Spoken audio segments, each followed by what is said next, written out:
நாமத்திற்கு மகிமை உண்டாகட்டும். Praise be to the name of the Lord. கடந்த 11 மாதங்கள் நம்மை கிருபையாய் பாதுகாத்து God has protected for the last 11 months. இந்த கடைசி மாதத்தில் கூட இந்த முதல் நாளிலும் நாம் தேவனை நோக்கி பார்க்கும்படியான நேரத்தை கொடுத்தபடினால் நாம் தேவனை மனதார ஸ்தோத்திரிப்போம்.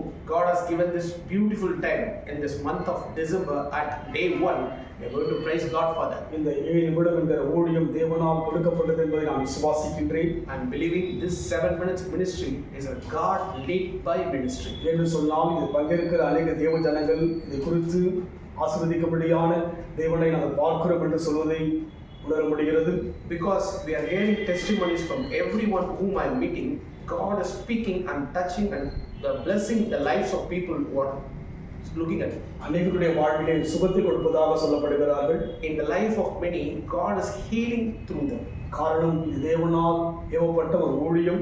Reason that is this ministry is led by God. இந்த ஊழியம் ஒரு சிறுமையான ஊழியமாக இருந்தாலும் கூட, even though this is a small ministry, வேத வசனம் சொல்கிறது, Bible says, சிறு மந்தையே பயப்படாதே, little flock do not fear. பிதா உன்னில் பிரியமாய் இருக்கிறார் என்று சொல்லி பார்க்கிறோம். God is delighted in you. இந்த கடைசி மாதம் ஒரு மகிழ்ச்சியான மாதம். This last month of this year is a happy month. ஏனென்றால் தேவனுடைய பிறப்பை அனுசரிக்கின்ற கொண்டாடுகின்ற ஒரு மகிழ்ச்சியான மாதம்.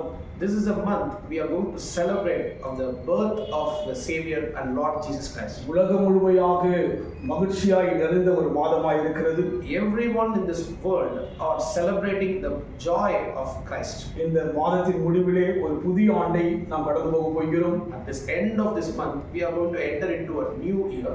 இந்த கடைசி மாதத்திலும் கூட, in this last month of this year, உங்கள் எல்லா தேவைகளையும் தேவன் சந்திக்க உண்மையுள்ளவராய் இருக்கிறார். God is faithful to meet all your needs. மகிழ்ச்சியோடு இந்த ஆண்டை முடிக்கும்படியே தேவன் உங்களோடு கூட இருப்பார். God will be with you and things will be happen for you. இந்த ஊழியத்தில் தொடர்ந்து பங்கேறுங்கள். I urge you to partake in this ministry continually. நீங்கள் அனைவருக்கு இந்த ஊழியத்தை பகிர்ந்து சொல்லுங்கள். I want you to share this ministry to everyone. அதன் மூலமாக நீங்கள் ஆசீர்வதிக்கப்படுவீர்கள். Through that you will be blessed. இந்த வேளையில் நாம் தியானிக்கும்படியாக Let us meditate on God's word. 1 கொரிந்தியர் 8ஆம் அதிகாரம் 1 Corinthians chapter 8 3ஆம் வசனம். verse 3. தேவனில் அன்பு கூறுகிறவன் எவனோ அவன் தேவனால் அறியப்பட்டிருக்கிறான். But if anyone has love for God, God has knowledge of him. தேவனால் அறியப்பட்டிருக்கிறான். God has knowledge of him or known him. தேவன் ஒரு மனிதனை அறிவது இந்த உலகத்தில் பெரிய ஒரு பாக்கியம். It is a very blessed one. A man is known by God. ஒரு பெரிய நபர் நம்மை அறிந்திருந்தால் நமக்கு எவ்வளவு மகிழ்ச்சி இருக்கும். Just think, a famous person who knows you. ஒரு உயர்ந்த அந்தஸ்தில் இருக்கிற மனுஷன் நம்ம இடத்திலே பழகி பேசிக் கொடுத்தால் எப்பேற்பட்ட சந்தோஷம் இருக்கும். How you will be happy when a familiar or famous one who knows you. அதுபோல் தான் இங்கே சொல்லப்படுகிறது. Like the same wise it is saying in this verse. அவன் தேவனால் அறியப்பட்டிருக்கிறான். God has known of him. நம்முடைய எல்லா காரியத்தையும் அறிந்த தேவனை ஆராதிக்கிறோம். And God is the one who knows about everything. நமக்கு என்னவெல்லாம் தேவையோ அதை எல்லாவற்றையும் புரிந்த தேவனை ஆராதிக்கிறோம். He is the one who knows exactly what we need. உங்கள் பிரச்சனையெல்லாம் தீர்க்க முடியாத வாஞ்சிக்கின்ற தேவனை ஆராதிக்கின்றோம். He is very much interested to solve all your problems. நம்முடைய தேவையெல்லாம் கொடுக்கும்படியாக விரும்புகின்ற தேவனை ஆராதிக்கிறோம். He is the one who is delighted to meet all your needs. அதைதான் பவுல் சொல்கிறார். That is what Paul is saying to this அவன் church. தேவனால் அறியப்பட்டிருக்கிறான். He is the one who was known by God. இந்த மாதம் முழுமையாக In this month, உங்கள் தேவையெல்லாம் நிறைவே கொடுக்கும்படியாக God is going to meet your needs in full. அவர் உங்களை அறிந்திருக்கிறார். He knows you. உங்கள் தேவை என்னவென்று அவருக்கு நன்றாக தெரியும். He exactly knows what you need this month. இந்த 12வது மாதம், In this month, 12th month, மகிழ்ச்சியாய் முடிக்க போகிறோம். you're going to end it with joy. சுகத்தோடு முடிக்க போகிறோம். You're going to end it with good health. சமாதானத்தோடு முடிக்க போகிறோம். You're going to end it with peace. ஒரு நிறைவோடு முடிக்க போகிறோம். You're going to end it with the fullness and completeness in your life. காரணம் தேவன் நம்மை அறிந்திருக்கிறார். Reason, God knows you. ஒன்றை நாம் மறந்து போக கூடாது. One thing we should not forget. அதில் சொல்லப்பட்டிருக்கிறது, The verse it says, தேவனில் அன்பு கூறுகிறவன் எவனோ என்று சொல்லி. but if anyone who has love for God. அதுதான் தேவனுடைய முக்கியமான ஒரு வார்த்தை. That is the important word God is expecting from you. அவரால் அறியப்பட்டிருப்பது உண்மைதான். We are known by God, that is okay. 100% உண்மைதான். That is 100% right. ஏனென்றால் Because இந்த உலகம் முழுமையை அவருடைய கண்கள் உலாவிக் கொண்டிருக்கிறது. God's eyes is roaming around this world. அவருடைய பார்வைக்கு இந்த உலகத்தில் ஒன்றும் மறைவானதல்ல. Nothing can be hidden from God's sight. கடலின் ஆழத்தில் போனாலும் மறைந்து போக முடியாது.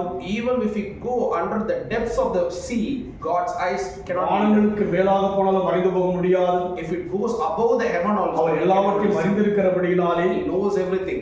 யாரை அறிவாராம்? Who He will know. தேவனில் அன்பு கூறுகிறவன் எவனோ? But if anyone has love for God, தேவனில் அன்பு கூறுகிறவன் என்று சொன்னால் when we love God is இந்த மாதம், this month, இந்த கடைசி மாதம், this 12th month, தேவனுடைய பிறப்பை சொல்கிற இந்த மாதம், this 12th month always says about the birth of Christ. அவரில் அன்பு கூறுவோம் என்று சொன்னால் When we love God, நாம் அநேகருக்கு அன்பு கூர்ந்து we will able to love many. நம்மால் முடிந்த அளவுக்கு அநேகருக்கு உதவி செய்யும்படியாக, We can able to help others. ஏழைகளுக்கு உதவி செய்யும்படியாக, We can able to help for the poor. தரித்திரருக்கு உதவி செய்யும்படியாக We can able to do for the. நாம் தேவனுக்குள் அன்பு கூறுகிற மக்களாக இருந்தால் செய்வோம். So when we have the love of God in us, we can able அந்த to. அனுபவத்தில் போகும்படியாக நாம் ஒப்புக் கொடுக்கும் போது So let us surrender and walk in this experience. இந்த மாதம் நிறைவாய் கர்த்தர் நடத்துவார். And this month will be a blessing for you. நிறைவோடு இந்த ஆண்டை முடிக்கும்படியாக நடத்துவார். You will end this month with a blessing. அந்த அனுபவத்தில் போக So let us walk in that தேவன் experience. நம் வாழ்விலே God in our lives, வெளிப்பட He revealed. அன்பு கூறுவோம். Let us love God today. தேவனிடத்தில் அன்பு கூறுவது போல So when we love God, பிறரிடத்திலும் அன்பு கூறும்படியாக we shall love others also. அநேக காரியங்களை செய்வோம். We'll do many things. தேவன் நம்மை ஆசீர்வதிப்பார். God will surely bless us. இரக்கமுள்ள தேவனே, Gracious இந்த Father, ஆண்டு முழுமையாக எங்களை கிருபையை பாதுகாத்து you protected us for this entire year. இந்த கடைசி மாதம் We came into the month of எங்களை 12. கொண்டு வந்த தயவுக்காய் சோத்திரம். Thank you for taking us to the month of 12. உலகத்தில் எவ்வளவு விபத்துகளை கேள்விப்படுகிறோம், We are hearing many actions happening around the world. வேதனைகளை கேள்விப்படுகிறோம், Sorrowful thing happening. இயற்கையின் சீற்றங்களை கேள்விப்படுகிறோம், Natural disasters happening. எவ்வளவு போராட்டங்களை கேள்விப்படுகிறோம். We're looking at many problems happening around this world. எங்களை தாங்கி வந்தீரே, You sustained us, Lord. எங்களை ஏந்தி வந்தீரே, You carried us, Lord. எங்களை சுமந்து வந்தீரே, You carried us, Lord. இதுவரைக்கும் நடத்தி கொண்டு வந்தீரே. Till this day, you are lead us, Lord. நாங்கள் விடத்தில் அன்பு கூறுகிறோம் We ஐயா. are loving you, Lord. நீர் எங்களை அறிந்திருக்கிறபடினாலே You have known us. நாங்கள் இந்த மாதம் அநேகருக்கு அன்பு கூர்ந்து We are going to love many others like you. எங்களால் முடிந்த உதவிகளை செய்யும்படியாக We are going to help others. இந்த மாதம் விசேஷ மாதம் அல்லவா? This month is a special month, Lord. கிறிஸ்துவை வெளிப்படுத்துவதாம் மாதமாக இருக்கட்டும் அப்பா. This month is a revealing of எங்கள் Christ. தேவையெல்லாம் சந்திக்க Meet all our needs. நிறைவானதை தேவன் கொடுத்து Give us a fullness, Lord. அநேகருக்கு கொடுக்கும்படி ஆசீர்வதிங்க. Help us a heart to give to others. ரீபாலா சந்தாரா Thank you, Lord. அப்படியே நடத்துவதற்கை சோத்திரம். Thank you, Lord. You're going to lead us the same way. நிறைவாய் நடத்துவதற்கை சோத்திரம். You're going to fill us with abundance. ஒரு குறைவில்லாமல் இந்த மாதம் முடிக்கப்படுவதற்கை சோத்திரம். There shall be no lack in our life. ஆசீர்வதிங்க. Bless us today. இயேசுவின் நாமத்தில் பிதாவே. In Jesus' name we pray. கர்த்தரோடு ஆசீர்வதிப்பாராக. God bless you.